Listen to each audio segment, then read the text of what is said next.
A lot. They're gonna love you a lot. Success! Pudding!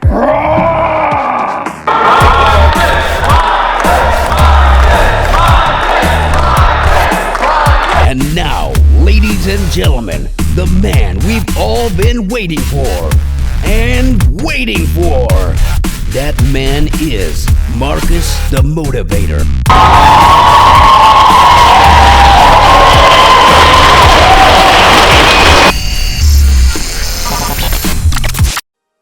She's a rolling.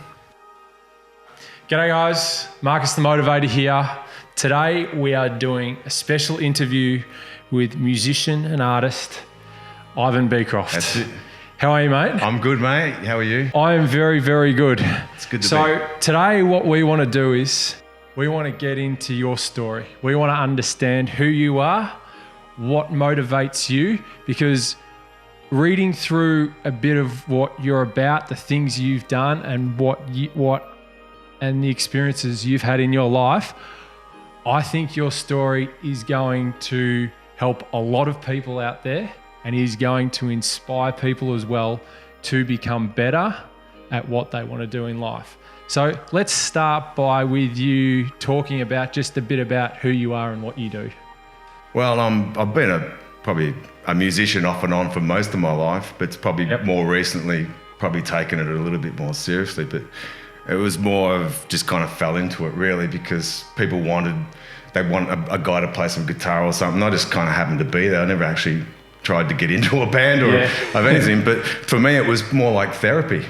Like it wasn't actually anything to do with any desire to really be a musician or to go out and play in bands and stuff, but it was more like come home after working in a factory and you need to blow off a little bit of steam. So to me it was kind of like a bit of therapy, then you get better at it and then eventually you're sort of like, I might try my hand at that, and eventually you learn things, you start to pick up things along the way, people show you stuff, and you get different jobs. So with like how you're saying it was like therapy, what were you trying to use the music as therapy from? I think it was because, like I worked in steel factories probably all my life. I did an apprenticeship as a boilermaker. And I'd been doing that for quite a while. In between that, I was playing music, but for quite a period there, I did jobs that I didn't really enjoy and they were dangerous. So, like there was that kind of, there'd be accidents, there'd be people getting hurt in front of you at times. And some of the treatment you got, the steel industry was not all, it was a kind of a negative environment. It was dark, it was kind of dank, it was dirty. So, you come home and you kind of had this frustrated kind of feeling. And you pick up a guitar and then you'd just forget the whole day, and so that's what got me going. It was just a kind of relief. It was like a relief valve, just to sort of turn it off and let the steam come out. So was all that experience you working in like the steel factories and stuff? I'm guessing some of that has come out in your music. Tell us a bit about like the lyrics and like how you go about like expressing all those experiences in your music. Well, some of it was kind of maybe some people that you had to deal with that weren't all that pleasant, and I guess just the environment itself, because you knew that it was unhealthy and you kind of felt sick a lot of the times and you kind of felt frustrated. So I think it was kind of like a frustration. That's how you felt. And at times you get up and you kind of feel a little bit negative or a little bit depressed. So, and you didn't really want to be there, but you needed to keep a roof over your head. So you just tolerated it. So there was kind of that sort of thing. And then with my experience, I didn't stay in the one job. I was a contractor. So I tended to be, I would go here, there and everywhere. And I was kind of like the new guy everywhere. So everywhere I went, I was kind of like starting all over again. So maybe some of it came out of that kind of new guy thing, where you always had to make new relationships and you're always seen as this kind of newbie, So it was like a bit of a struggle always starting new kind of at times. Okay. So from that, obviously in your music, you've obviously, do you do any of that work anymore of that? No, I stopped doing that a while ago I just stopped getting phone calls to get work. So you're not doing that anymore. No, so obviously the music you made when you were doing that had more of that kind of heavier Yeah. That heavier, how could I put it? That kind of heavier tone to it, compared to say now that the other thing. What are you doing now? Now that you're not working in a steel factory? I'm actually doing a self-employed gardening job. Beautiful. So I just started that up just to fill in time. So it gives me time to go home and record and play music and practice. So it's a very different thing. So it's a very different thing going from working in a steel factory to working in a garden. Yeah. Going from, like, it's still a bit of manual labor here and there, but it's a totally different environment being inside a dark room compared to being outside and open. Yeah. So I suppose then, like, some of your music, your music's probably, has it evolved? Yeah. Because of because of the things that have happened and changed in your life? Yeah, it's kind of like a different dimension opened up where there's a kind of lighter side happened where I can do other stuff rather than just play stuff with heavy guitars and rock music. There's been this other dimension, and I'm not sure whether that came from there or not. You know, I think there was always a desire to do it, but when I was different bands I played in, there wasn't the possibility of that ever happening due to the different membership that you had. They didn't have the instruments, so when I had the opportunity to kind of fill that out and do it myself, I took the opportunity. So I sort of just grabbed it with both hands and went, well, there's the opportunity, and I wanted to do it. And it was just making up for lost time. You know, you had all these moments where you went, well, I know that song needs something else. Yeah. And it sounded really plain, and it needed other instruments, and you just couldn't manage to do it at the time. So you just kind of put up with that for what it was. Yeah. So when you had those opportunities to make those changes and say learn new instruments and do those tweaks, did it inspire you to want to do more and more and more when you found out that, well, okay, I made this change, this sounds really good, let's see if I can do it more and more? Yeah, it did. Yeah. There was probably like a period of probably about 4 or 5 years ago where I just grabbed some equipment there and I had a looper, and I found out, just by a pure accident, I just found out that accidentally, like, oh, this could be possible. Yeah. Because I didn't know how to play a bass or anything like that, so I couldn't actually finish a whole idea. Yeah. I could only do like maybe say 50, 60% of what you needed to do, and there was all that kind of like, I had to learn different skills to achieve that. And because I decided to achieve it, because I had the desire, it meant that I had to go out of my way to figure out how to do it. So, and fail quite a bit along the way. You know, like I did some pretty awful stuff. So there was some pretty, there was some songs that I look back at now and I go, I wish I didn't put that one out. You know? I'm going to pay for that one. It's going to be like my John Farnham, Sadie moment. With those failures though, like when you're exploring. Yeah. How much did you learn from those? How much do you reckon you learned from those failures? Oh, look, the whole process is just based on failure, really. Like, if you talk about recording a song, right? What I've learned recently, and I've been doing it myself, I've recorded in studios with other people, and I got sick and tired of paying money for stuff that I thought maybe I could have a go at and do a bit better. Yep. And somehow I've managed to be able to do it, and I've got information off people that I'd worked for. I worked as a roadie for a friend who's got a PA hire business around the corner for a while. I actually caught up with him today. And he showed me, he taught me a lot of stuff, and I was kind of like a sponge. I'm like, learning, I'm just soaking it all up. Yep. Whether it's, consciously or unconsciously, but I was just soaking up because I knew what I wanted to do. Yeah. But I just wasn't able to do it. Yeah. So when you're recording stuff, there'll be like hours and hours and hours of stuff there that is just no good. Yeah. And you've got to be brutal and go, yep, that's garbage, out of here, So I think it's sort of a skill to kind of be able to stand back and go, all right, I know that's garbage, it doesn't belong there, keep going, there's something else there. So there'll be this kind of series of failures in the whole process of doing it until you get the one that's the winner. So clearly that learning process for you has helped you so much with your music from what it was when you started to what it is now. Oh yeah, dramatic. Yeah. There's been a dramatic, progression. Yeah, that's probably the best word for it. Yeah. Have you enjoyed that journey and that progression along the way?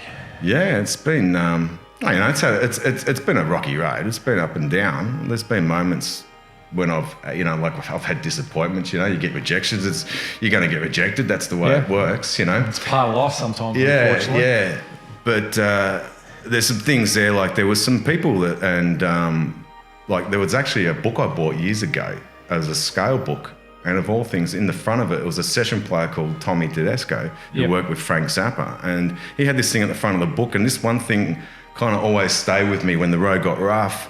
And it was, he made this statement when he was going through the same thing. And he said that, oh, look, every time I had a hiccup in my career or I hit a patch, you know, I just would go home and I would get better. Yeah. And that's sort of, that kind of thing has kind of etched itself into me of like, well, when I heard that, it was like, that guy, there's something about him, you know, that's why he achieved what he achieved. Yeah. Every time someone did something that you said no or you had a disappointment, bang, he would go back and work harder. Yeah. So that's been a process too. Like every time I've had a disappointment, I've had that in the back of my head. I'm like, all right, I'm going to work harder. You work harder. Yeah. Have you found that, okay, you might have got rejected. Yeah. You find out why, what were the reasons why things happen. So then you might go away and learn more about what you need to do to improve and become better. And then ultimately you end up to the point where you are now, where you're recording and you go, I'm pretty happy with the product, with the music that I'm producing and where I'm getting. So yeah, I'm pretty much guessing like the music that you're making now, with all that experience you have, and all those experiences you had, you feel really proud about what you've achieved, I'm guessing. Yeah, I do. Yeah. Well, I had a bit of a lucky break last year where an American company decided they wanted to promote. I was just sending stuff out, just you know, like going through the motions of like, all right, let's just send it out. Let's just see what happens. Just roll the dice. And then occasionally you get lucky, and these guys said, yeah, we'll promote it for you. And they promoted it, and it went through the US and went through Canada and hit the charts. I got the top 50 songs with 2 songs off that album that I gave you. So that sort of recognition helped a lot, and that got me motivated to say, well, okay, I'm a bit tired, I'm feeling a little bit burnt out, and I wasn't sure about what I was going to keep going after that one. But I had a lot of ideas, and I just said, well, all right, why not? You know, I mean, just ask that question like, why not? Why not? Why not? You know, why not? you got to give it a crack, because you never know what it's actually going to lead to. No, well, I didn't know that. I'd sent stuff out here, and it got rejected at first. I sent stuff to a guy who was from Warner. He was an ex-employee of Warner, and he just went really weird. It was just kind of a weird conversation. He just like didn't know what to do with it. And I just went, well, all right, then I'll move on. Yeah. Sent it to someone in Canada, and they've gone, yeah, great, love it, blah, blah, blah, you know. And then all of a sudden I had to go through this other learning process of what they expected from me, you know, because I'd never gone through that experience, you know, of having that stuff promoted for you. So yeah, I had to learn a lot of different things. Yeah. So how was it, right? You get rejected here in Australia. Yeah. And then you send your stuff overseas to Canada and the US, and they say, yeah, let's do it. How was that feeling? How was that feeling for you? You must have gone, wow, this is awesome, this is amazing. Like, suddenly, like, I'm going from here in Australia to big wide world.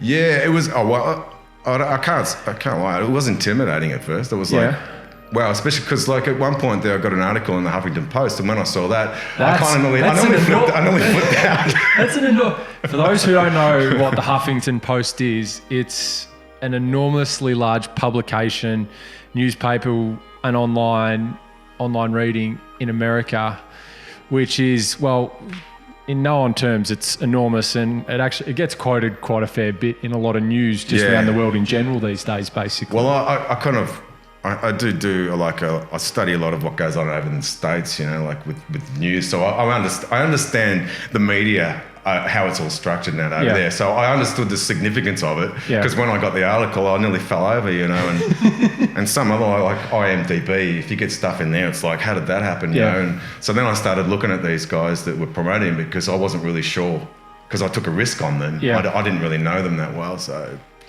you never know what's going to happen, you know. You really Sometimes don't know. The best thing to do is take a risk and see.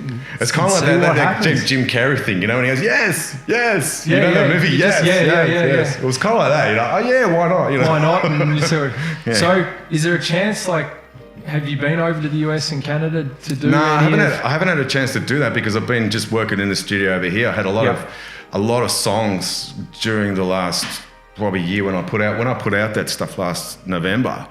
There was a heap of other stuff came along, and we were just putting together a follow-up and fishing around for people that I knew that wanted to get involved in the project, and that's kind of what's going on now.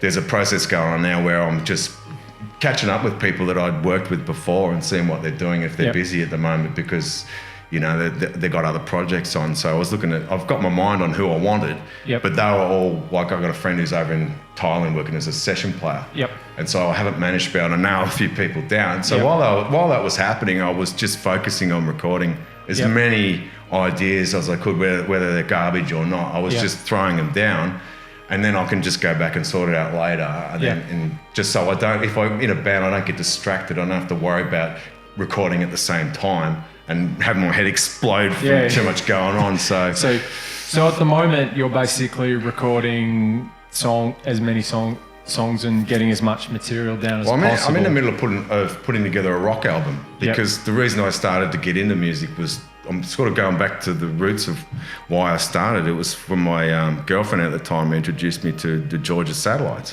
And she played me that one album they put out, and I absolutely loved it. I'm like, that's what I want to do. I heard all the guitar playing and this thumping rock sound that they had at the time, and I thought, wow, that's what I love to do. And I just wanted to be a lead guitar player after I heard that. But that's originally why I wanted to get into music and play in bands, was because I heard that. So I've gone back to the simplest motivation of why you're doing the brutal rock thing with the heavy rock guitars and the big drums and all that kind of stuff. So it's amazing like how sometimes the simplest thing that gets you into what you want to do is like your constant your constant motivation throughout the whole time when you're continuously doing things. And a lot of it was sort of accidental too, because I recorded like probably 2 or 3 tracks, and I didn't really think I wasn't really focused on putting a rock album out together. And then when I sat back one day and had a look through what was there, it was like, well, I could actually put out a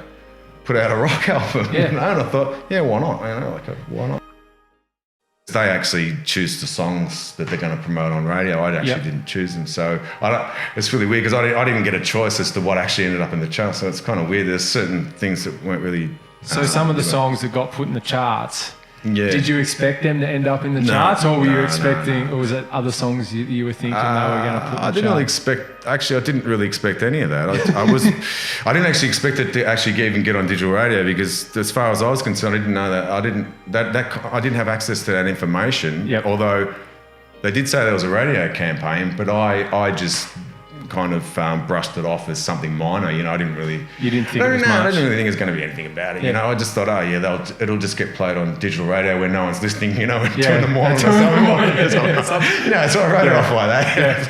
So I didn't think too much about it, But then when he started sending me the reports, I went, holy crap. As I said, when you end up in the charts, like your reactions must have been like, this is unbelievable. This is obvious. It's like, wow, this is kind of one of the reasons. It's kind of like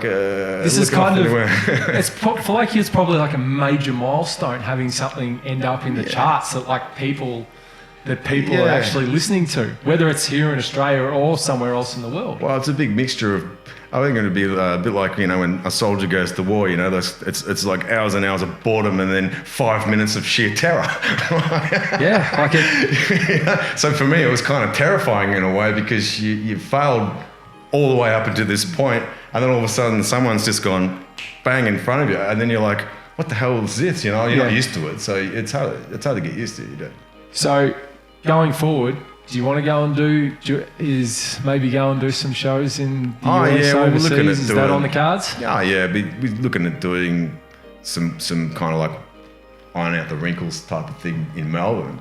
And I can get spots to do. And I knew a bunch of bands that are out touring in Melbourne, that I can hook up with, because in my previous band, there was this kind of network of people, and that kind of disappeared when that band kind of dissolved for some reason. I wasn't really directly connected, just another band member, so it was unfortunate. But, there's this kind of rock scene in Melbourne that's been going on for quite a while, and it's quite thriving. There's sort of like a metal rock scene there that, I was kind of on the outskirts of it, I guess, so to speak. So you'll get back into doing a bit of that and see how that goes, and then... Yeah, well, I've always wanted to see what it'd play these songs live, because I always recorded them with the intention that they'd be a lot of fun to get a band together and actually play them. Play them live. So I record them with that in mind. So of course, that was like the next logical step. That all right, we'll see who's interested, see who wants to be part of the project, and we'll go and see what we can do with it. Do you enjoy doing the live music stuff? I do, but when you haven't done it for a while, like I haven't done it since the last band, which is a couple of years ago, probably 2 or 3 years ago. Yep. So you kind of lose the groove, so to speak, But it wouldn't take you long once you've practiced and once you've rehearsed it. It's kind of like being in the army. It's all very regimented, You just get back on. It's like getting back on a bike. You've done it before. You can just get back on it and do it again. And it's more kind of like just dealing with the nerves. Like for me, I'll probably play to practically a small place with just only a handful of people to start with, just to kind of get you used to the idea of being in front of people and being nervous and doing it when you've got a few nerves. So, but I know the feeling, so you never forget that feeling. How's clearly with like the success that you've had with going into the charts over in North America. Clearly, well, you'll get back to getting on stage and whatnot again. Yeah. How's the thrill of that for you? Like being up there. I know you have the nerves but like.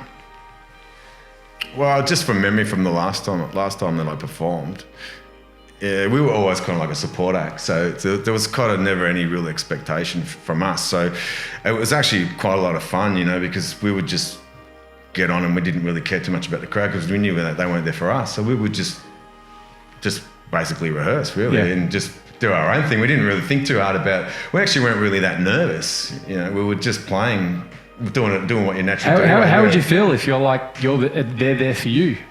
That'd be different. Yeah, that would.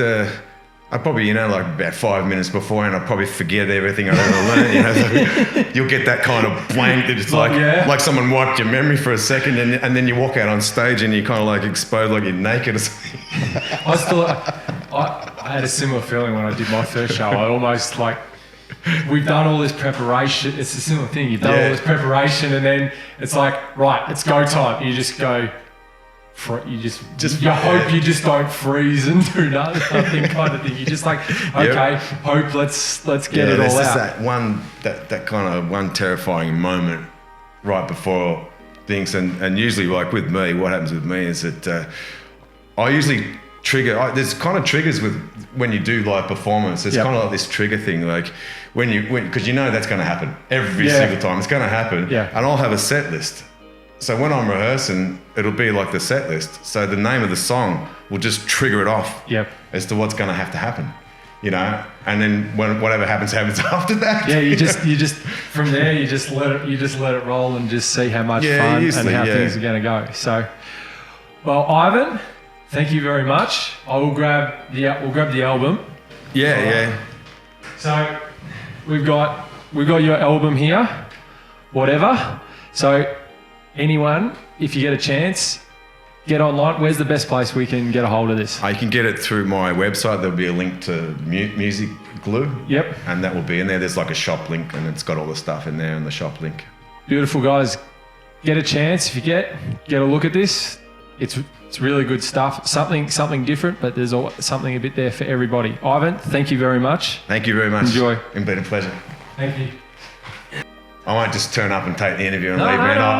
I did that. I noticed that. I learned that with the PR company, that every time they did an article, bang, I'd put it out through social media, and they're really happy with that. When you do that, they're like, oh, good, he's not a lazy ass.